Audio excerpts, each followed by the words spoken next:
Kumusta kapatid? Kuya Din here. In this video, we'll be featuring the Realme Watch 2. It's this thing right here. In case hindi nyo napanood yung first video, isa siya dun sa tatlong products na ila-launch ni Realme sa Philippines over the next few days. And in that video, we featured the Realme Night Light. Eto guys, sasabihin ko lang walang echos. Nagamit ko na kasi siya sa gabi and super na-appreciate ko siya. Ako yung tao na madalas tumayo tuwing gabi, pumupunta ng banyo, pumupunta ng kitchen, and nakakatulong siya kasi hindi ko na kailangan buksan yung ilaw. So check out that video, and without further ado, let's proceed at gawin na natin ang nararapat dito sa Realme Watch 2. Boom! Ayan. Ito yung packaging niya, no? Naka-plastic pa siya. Tanggalin na natin. Alright, ayan, para mas malinaw, wala ng plastic. Ito yung packaging niya. This is the Realme Watch 2. It's colored black and it's NTC approved. So ito, pakita ko sa inyo. Ayan guys, it's an NTC approved product. So andito yung features niya. 3.5 cm color touchscreen, 12-day battery life, 90 sport modes. Wow, ang dami. Ito yung features niya guys, check it out. Tapos dito naman sa kabila, live watch faces, blood oxygen and heart rate monitor, smart AIoT control. Uy. So guys, I'm very excited to see what this product can do. I'm the type of person who's very active, although nasa quarantine tayo ngayon. I still go to the gym at least twice a week, no? So can't wait to play around with the Realme Watch 2. And for now, let's open it up. At madali siyang buksan guys. Let's do this. 1, 2, 3. Oops, isa pa. 1, 2, 3. Yeah. Ayan. Okay, ganito ang tamang pagbukas ng Realme Watch 2.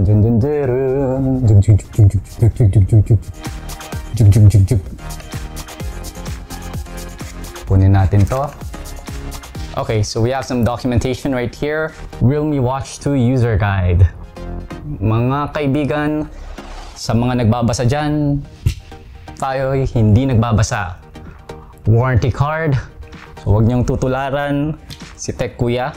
Magbasa kayo para sa kinabukasan ng ating bansa. Okay? Ito naman ang ating charger. Ayan. Hindi siya pwedeng Type-C or micro USB sa mother standard. Although, there's still part of me who hopes na sana one day yung mga products na to pwedeng gamitan ng standard connector. Okay, so tuloy na natin guys. Ayan! Okay, so wala nang laman yung box. So, ito na lang siya. Napaka-simple lang, no? Tanggalin natin. Paano ito tatanggalin? Okay, a 1, a 2, a 3. There you go. Realme Watch 2, mga kaibigan. Di ko alam kung merong ibang kulay, pero black is nice. Cute siguro kung merong yellow version, no? Para medyo sporty. So, nakabalot pa siya. Buksan natin.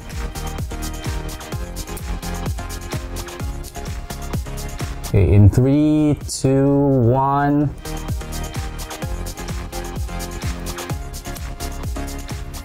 Ayan. Ayan. Oops.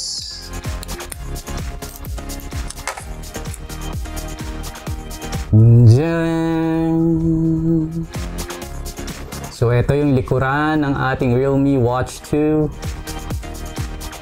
This is where the connector is supposed to connect, or the dock. Dock ang tawag doon, di ba? And this is the front of the Realme Watch 2, mga kaibigan. Ayan, napakaganda. Meron siyang naka-engrave na text that says, "Dare to leap." Yan. Di ko alam kung nababasa nyo. Kung hindi man, i-close up ko na lang sa post. Buksan na natin. 1, 2, 3.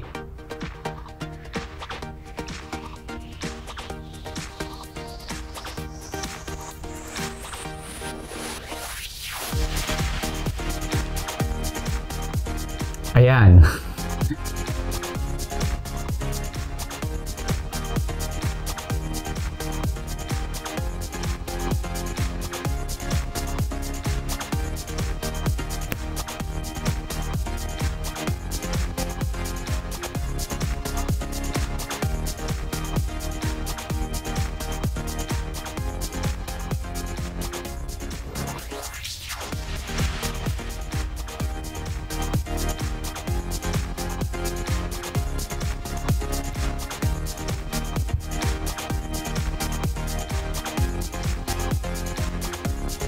Okay, so sa wakas, natapos din yung startup niya. At try ko i-close up, no, para makita nyo. So, andito tayo sa language selection. Gonna choose English. And we're supposed to scan the QR code in order to bind it. Okay, so I finally managed to set up the Realme Watch 2. Ito siya, guys. Check it out. So guys, medyo natagalan lang ako sa pag-setup kasi nung una ko siyang in-update ko siya kagad. Although, na-i-pair ko siya kagad, no, using the Realme app kasi naka-install na siya dun sa phone ko. Tip lang dun sa mga bibili ng Realme Watch 2, i-install nyo na yung Realme Link app from the Google Play Store kung hindi pa siya naka-install sa phone nyo. Kasi kakailanganin nyo siya para ma-link, no, yung watch dun sa phone nyo.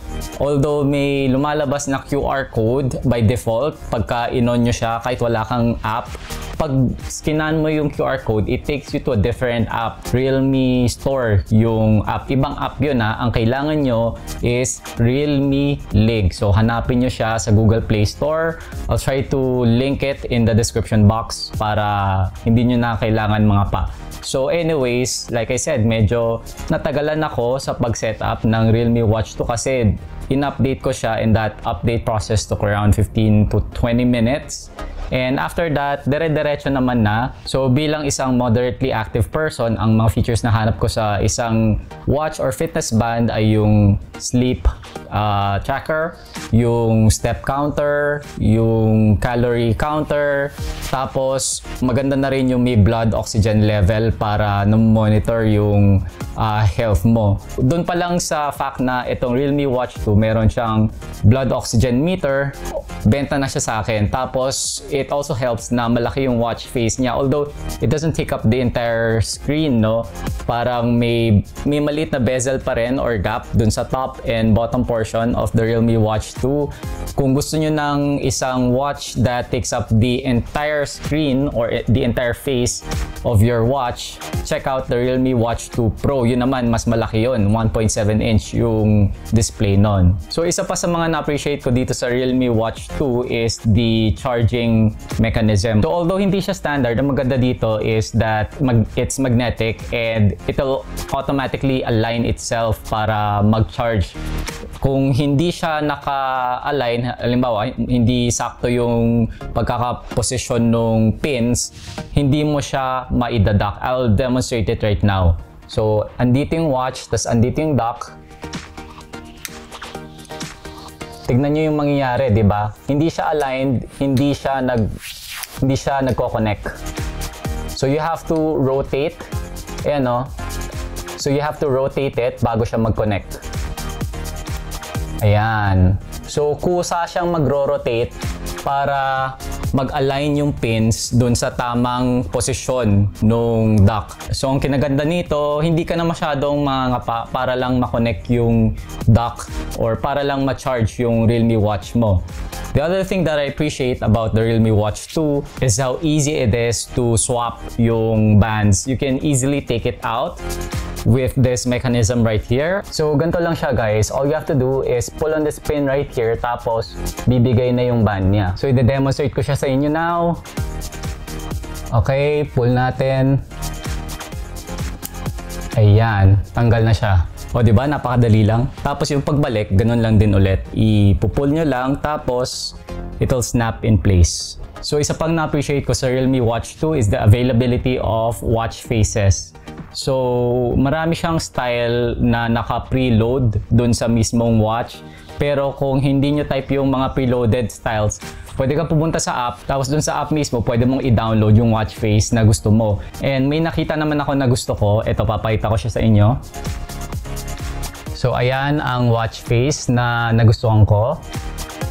Simple lang at pure text. So isa pa sa mga features na hinanap ko sa isang watch or fitness band is yung bright na display. Para sa akin, very important ito kasi suot-suot mo siya sa labas and usually pag tumitingin ka sa watch mo, naka-ganto siya, di ba? Kumbaga, naka-direct siya sa araw. So mahirap makita, lalo na pagka tanghaling tapat, tirik na tirik yung araw, mahirap makita yung text. So dun sa default brightness niya, maliwanag na siya. Tapos pwede mo po siyang itodo at 100%. Para sa akin, napaka-bright na. Very impressive yung brightness nitong Realme Watch 2. Tapos bukod pa doon, very responsive yung display ng Realme Watch 2. So I really appreciate that. So yun lang guys, I'm very excited to use the Realme Watch 2 in the real world. I'm gonna be using it with me during my workouts. Tapos siguro balitaan na lang tayo. In the meantime, if you have any questions or kung may gusto kayong malaman, yun pa pala, yung price nito, hindi ko pa alam, hindi pa na-disclose sa amin. So siguro i-edit ko na lang yung video or i-add ko siya sa description kung magkano siya. So kung may mga katanungan kayo, leave them in the comment section. In the meantime, I would appreciate if you guys do subscribe para naman makatulong to sa channel natin. And I'll see you guys in the next video. Paalam! Yun!